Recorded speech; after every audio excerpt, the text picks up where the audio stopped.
નમસ્કાર, TV 30ના digital પ્લેટફોર્મમાં આપનું સ્વાગત છે. આપ જોઈ રહ્યા છો ટોપ ન્યૂઝ. કેન્દ્ર સરકારે પીડા નિવારક નિમેસુલાઇડ પર મોટો નિર્ણય કર્યો છે. 100 મિલીગ્રામથી વધુ વજનની ગોળીઓ પર પ્રતિબંધ રાખવામાં આવ્યો છે. સ્વાસ્થ્યના જોખમને ધ્યાનમાં રાખીને આ નિર્ણય લેવામાં આવ્યો છે.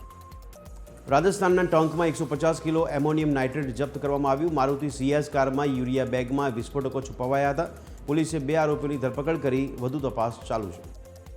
ન્યાય માટે કોર્ટ હવે 24 કલાક ખુલ્લી રહેશે. સીજેઆઈ સૂર્યકાંતનો કાનૂની કટોકટી પર ઐતિહાસિક નિર્ણય.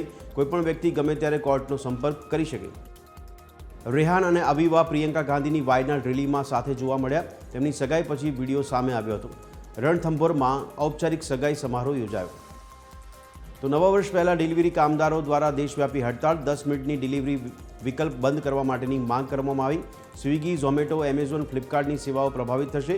દિલ્હી, મુંબઈ, પુણે સહિતના ટાયર 2 શહેરોને પણ થશે અસર.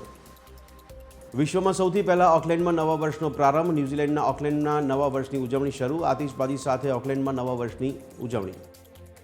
નવા વર્ષને આવકારવા ગુજરાત તૈયાર છે. અમદાવાદ, સુરત, વડોદરા સહિત મેટ્રો સિટીમાં નવા વર્ષની પાર્ટીનું આયોજન. દીવના નાગવા બીચ પર મ્યુઝિકલ નાઇટનું આયોજન.